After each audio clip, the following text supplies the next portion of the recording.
Bismillahirrahmanirrahim. Assalamualaikum warahmatullahi wabarakatuh. We are from Group 2. We will be presentation about ESP learner and ESP teacher.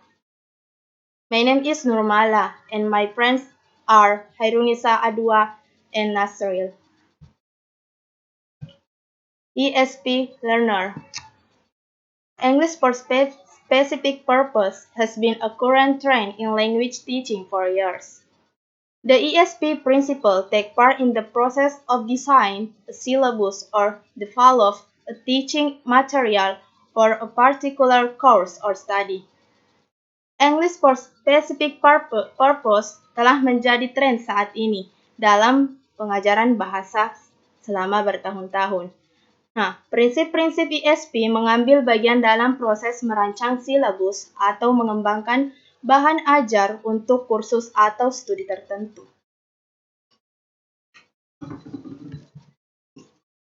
ESP dirancang dan dikembangkan berdasarkan penilaian tujuan dan kebutuhan serta kegiatan yang membutuhkan bahasa Inggris. Ada banyak peran guru seperti meminta untuk mengatur kursus, menetapkan tujuan pembelajaran, membangun lingkungan belajar yang positif, dan mengevaluasi kemajuan siswa. Sedangkan peserta didik terkait dengan minat belajar tertentu, pengetahuan materi pelajaran dan strategi pembelajaran dibangun dengan baik. A. ESP learners. ESP learners is a person who learns English specially and according to his needs. Jadi, pelajar ESP adalah orang yang belajar bahasa Inggris secara khusus dan berdasarkan kebutuhannya. Based on the difference between learner ESP and general English is not what determine the need, but awareness that determine the needs. Jadi, perbedaan antara ESP pelajar dan bahasa Inggris umum bukanlah apa yang menentukan kebutuhan, tetapi kesadaran yang menentukan kebutuhan. Misalnya, seorang siswa mengetahui alasan mereka belajar bahasa Inggris, sehingga mereka akan mencoba menggali apa yang dibutuhkan oleh mereka yang mendukung potensi kemampuan mereka dalam bahasa Inggris. Sudah terbiasa dengan bahasa Inggris dan sedangkan belajar bahasa untuk mengomunikasikan serangkaian keterampilan profesional dan untuk melakukan fungsi terkait pekerjaan tertentu. Oleh karena itu, program ESP dibangun berdasarkan penilaian tujuan dan kebutuhan serta fungsi-fungsi yang memerlukan bahasa Inggris. Next, based on ESP characteristic, ESP learners are first, adult, dewasa. Pembelajar ESP adalah orang dewasa yang sudah memiliki beberapa keakraban dengan bahasa Inggris dan sedang belajar bahasa untuk mengomunikasikan serangkaian keterampilan profesional dan untuk melakukan fungsi terkait pekerjaan tertentu. Oleh karena itu, program ESP dibangun di atas penilaian tujuan dan kebutuhan serta fungsi yang memerlukan bahasa Inggris. 2. Have learned general English atau pernah belajar bahasa Inggris umum. Pembelajar ESP memiliki sedikit keakraban dengan bahasa Inggris dan sedang mempelajari bahasa, sehingga dapat disimpulkan bahwa pembelajar ESP adalah siswa yang telah mempelajari bahasa Inggris secara umum. Dan bahkan sebelum mereka memasuki kelas ESP, mereka telah menguasai beberapa dasar tentang bahasa Inggris. Next, the role of ESP learners. First, focus for learning. The ESP student has a particular purpose and focus for learning. People learn language when they have opportunities to understanding and work with language in context that they comprehend and find interesting. Jadi, fokus pada pembelajaran. Siswa ISP memiliki tujuan dan fokus tertentu untuk belajar. Orang belajar bahasa ketika mereka memiliki kesempatan untuk memahami dan belajar dengan bahasa dalam konteks yang mereka pahami dan dianggap menarik. Dalam ISP, bahasa Inggris harus disajikan bukan sebagai mata pelajaran atau kemampuan fakta yang harus dipelajari secara terpisah dan penggunaan nyata, atau sebagai keterampilan mekanis atau kebiasaan yang harus dikembangkan. Sebaliknya, bahasa Inggris harus disajikan dalam konteks otentik untuk memperkenalkan pelajar dengan cara khusus. Bahasa digunakan dalam fungsi yang mereka butuhkan untuk melakukan di bidang khusus mereka. Next, subject matter knowledge. Pengetahuan materi pelajaran. Siswa di kelas ISP mampu memberikan kontribusi nyata dalam proses pembelajaran bahasa. Mereka umumnya menyadari tujuan yang mereka butuhkan untuk menggunakan bahasa Inggris. Setelah pelatihan mereka ke area tertentu, mereka melihat pengajaran bahasa Inggris mereka sebagai pelengkap dari orientasi ini. Pengetahuan tentang area khusus kemungkinan siswa untuk mengidentifikasi konteks nyata untuk kosakata dan struktur kelas ISP. Nah, dengan cara ini siswa dapat menggunakan apa yang telah mereka ketahui tentang bidang studi untuk belajar bahasa Inggris. Next, adult learning strategies atau strategi pembelajaran orang dewasa. Belajar sebagai orang dewasa memiliki kelebihan. Orang dewasa harus bekerja lebih keras daripada anak-anak untuk belajar bahasa baru. Tetapi strategi pembelajaran yang mereka bawa ke tempat kerja memungkinkan mereka untuk belajar lebih cepat dan lebih efisien. Keterampilan yang mereka kembangkan dalam membaca dan menulis bahasa ibu mereka akan membuat belajar bahasa Inggris lebih mudah. Nah, orang dewasa yang berpendidikan terus-menerus mempelajari perilaku bahasa baru dalam bahasa ibu mereka, memperluas kosakata mereka menjadi lebih mahir di bidangnya, dan memodifikasi perilaku linguistik mereka dengan situasi atau peran baru. Siswa ISP memanfaatkan kompetensi alami ini dalam belajar bahasa Inggris. Okay, the next material will be explained by Hairunisa Adwa. Okay, I am Hairunisa Adwa and I will be explain material about ESP teacher. According to Brown, teaching is showing or helping someone to learn how to do something, giving instruction, guiding in research is, giving knowledge, causing to know or understanding. Di mana mengajar adalah menunjukkan atau membantu seseorang untuk belajar bagaimana melakukan sesuatu, memberikan instruksi, melakukan sebuah penelitian, memberikan pengetahuan sehingga menyebabkan seseorang tersebut mengetahui atau memahami tentang suatu hal. Sedangkan menurut Hornby, defines teaching as highly complex activities involving integrated skills such as share ideas or opinions. Di mana menurut Hornby, mengajar adalah kegiatan yang sangat kompleks yang melibatkan keterampilan terpadu seperti berbagi ide atau pendapat. Nah, in teaching ESP, teacher must know the basic differences between needs targets and learning needs, according to Hutchinson and Wader. The first is target needs, di mana kebutuhan target ini mengacu pada apa yang perlu dilakukan pembelajar dalam situasi target, sehingga dalam prakteknya kebutuhan target menyembunyikan sejumlah perbedaan penting yang lebih berguna untuk melihat tujuan situasi dalam hal kebutuhan, kekurangan, dan keinginan. Nah, kebutuhan target ini terbagi atas 3. Yang pertama adalah needs atau kebutuhan. di mana hal ini mengacu pada apa yang pelajar harus tahu tentang fungsi secara efektif dalam situasi target dalam pembelajaran.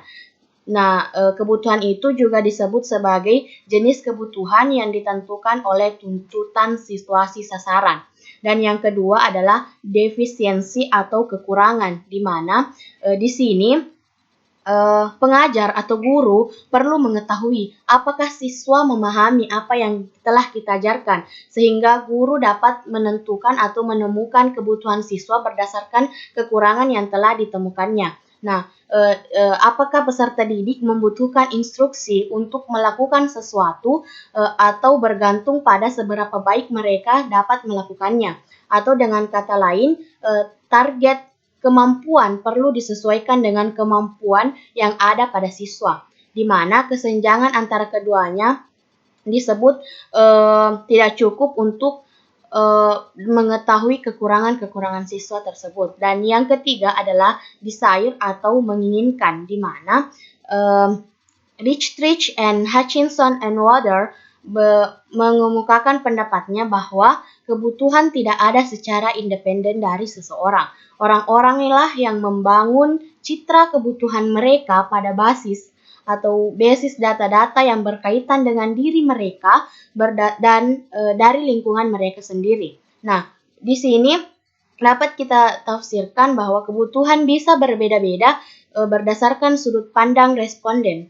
ISP di sini seperti mata pelajaran lainnya, di mana memperhatikan orang dan segala sesuatu yang berkaitan dengan kekuatan dan kelemahan perilaku manusia. Dan yang kedua adalah learning needs atau kebutuhan belajar, di mana berkaitan dengan kebutuhan siswa dalam belajar. Siswa yang belajar bahasa Inggris selain untuk pendidikan atau profesi, umumnya lebih memahami untuk apa mereka ingin menggunakan bahasa Inggris. Ini menurut Mackay and Montfort, dan di mana pada dasarnya ada dua jenis pengumpulan informasi yang diperlukan, yaitu dengan questionnaire dan wawancara terstruktur. Dan yang pertama adalah questionnaire, di mana questionnaire ini digunakan, guru harus menentukan jenis informasi apa atau apa yang ingin dia ketahui dan dia butuhkan dari siswa dan merumuskan pertanyaan-pertanyaan dan merumuskan keinginan tahuannya itu dalam pertanyaan-pertanyaan dan untuk mendapatkan sebuah informasi.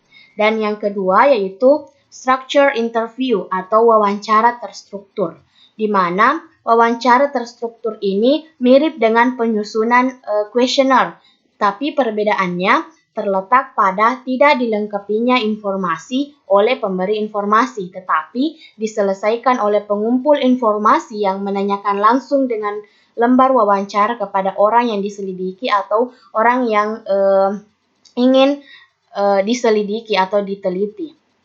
Okay, the next material will be explained by Nasril. Assalamualaikum warahmatullahi wabarakatuh. Pertama-tama saya ingin berterima kasih atas kesempatan yang diberikan, dan perkenalkan nama saya Nasril, salah satu anggota dari kelompok 2. Dan kali ini saya ingin melanjutkan pembahasan dari saudari Karuni Sadwa, dan di sini ada ESP Teacher Roles. Dan perlu teman-teman ketahui bahwa dalam mengajar ESP ada 5 peran guru. Dan saya akan menjelaskan point by point.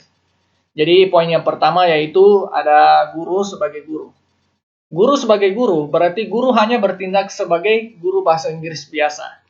Jadi bisa disimpulkan bahwa guru bahasa Inggris biasa dengan guru ESP itu tidak memiliki banyak perbedaan. Oke, lanjut, yaitu ada poin kedua, guru sebagai kolaborator. Artinya, guru sebagai guru ESP harus bekerja sama dengan para ahli dalam mengembangkan kegiatan belajar mengajar. Dan poin selanjutnya yaitu ada guru sebagai konstituen materi. Artinya, seorang guru ESP harus menyediakan materi yang menyangkut berbagai bidang dengan alasan bahwa struktur gramatikal, fungsi, struktur wacana, keterampilan, dan strategi dari berbagai disiplin ilmu adalah identik. Dan poin selanjutnya yaitu ada guru sebagai peneliti. Banyak guru ISP yang terkadang bingung memilih materi yang tepat sesuai dengan kegiatan belajar mengajar. Oleh karena itu, guru ISP sebagai peneliti sangat penting dengan hasil yang langsung mengarah pada materi yang sesuai untuk kegiatan belajar mengajar. Dan yang terakhir yaitu ada guru sebagai penilai. Artinya, seorang guru ISP harus mengevaluasi prestasi siswa dengan memberikan tugas kepada mereka. Oke, berdasarkan beberapa pendapat di atas tadi, dapat dipahami bahwa peran guru dalam kegiatan belajar mengajar adalah sebagai berikut. Yang pertama yaitu guru sebagai informan. Guru harus mampu memberikan informasi tentang perkembangan ilmu pengetahuan dan teknologi. Di samping sejumlah materi pelajaran untuk setiap mata pelajaran yang telah diprogramkan dalam kurikulum, sebagai pelaksana metode pengajaran yang informatif, laboratorium, studio lapangan, dan sumber informasi untuk kegiatan akademik dan umum. Dan yang kedua yaitu penyelenggara. Guru sebagai penyelenggara, pengelola kegiatan akademik, silabus, workshop, jadwal pelajaran, dan lain-lain. Oke, selain itu, guru juga harus memiliki kegiatan untuk mengelola kegiatan akademik, menyusun peraturan sekolah, menyusun kalender akademik, dan sebagainya. Semuanya dilakukan secara teratur sehingga tercapai efektivitas dan efisien dalam pembelajaran. Yang poin selanjutnya yaitu guru sebagai motivator. Peran guru sebagai motivator penting dalam rangka meningkatkan semangat dan perkembangan kegiatan belajar siswa. Guru harus mampu merangsang dan memberikan dorongan dan dinamika potensi yang dimiliki siswa, sehingga berbagai potensi yang dimiliki dapat tersalurkan sesuai dengan bakat dan minatnya. Dalam memberikan motivasi, guru dapat menganalisis motif yang melatar belakangi siswa malas belajar dan menurunkan prestasinya di sekolah. Dan yang poin keempat yaitu guru sebagai pengarah. Semangat kepemimpinan guru dalam peran ini lebih menonjol. Guru ini harus mampu membimbing dan mengarahkan kegiatan belajar siswa sesuai dengan tujuan yang dicita-citakan. Ini merupakan aspek pendidikan karena tidak hanya berkaitan dengan penyampaian ilmu pengetahuan, tapi juga menyangkut pengembangan kepribadian dan pembentukan nilai-nilai diri peserta didik. Dan poin selanjutnya yaitu guru sebagai inisiator atau pemrakarsa. Guru dalam hal ini adalah pencetus ide-ide untuk memajukan dalam proses pembelajaran. Selain itu, guru harus dapat memilih dan mengembangkan bahan ajar yang sesuai dengan tujuan yang ingin dicapai. Kemudian, guru juga harus mengkaji strategi untuk metode pengajaran dan berlatih mengembangkannya agar tepat dan cocok untuk siswa. Dan poin selanjutnya yaitu ada guru sebagai pemancar atau transmiliter. Dalam kegiatan pembelajaran, guru juga berperan sebagai penyebar kebijakan dan pengetahuan pendidikan. Hal ini dilakukan dengan mentransfer pengetahuan kepada siswa melalui pembelajaran sosiologi. Dan selanjutnya yaitu guru sebagai fasilitator. Bertindak sebagai fasilitator, guru dalam hal ini akan memberikan fasilitas atau kemudahan dalam proses belajar mengajar. Misalnya dalam menciptakan suasana kegiatan siswa dan sedemikian rupa sehingga interaksi belajar-belajar akan berlangsung secara efektif. Dan poin yang terakhir yaitu guru sebagai mediator atau perantara. Guru sebagai mediator dapat diartikan sebagai perantara dalam kegiatan belajar siswa.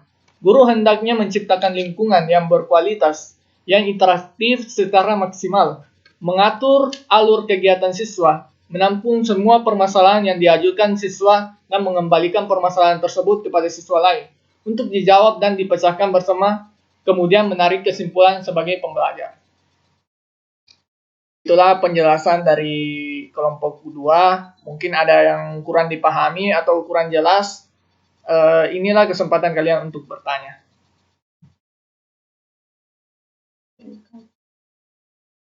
Oke, untuk teman-teman yang saya ingin berterima kasih kepada teman-teman yang telah berpartisipasi dan Saya dan juga mewakili teman-teman memohon maaf apabila ada kesalahan kata, tolong dimukakan maaf, dan saya juga ingin meminta kepada teman-teman untuk mengucapkan hamdalah. Oke, terima kasih dan saya akhiri. Wassalamualaikum warahmatullahi wabarakatuh.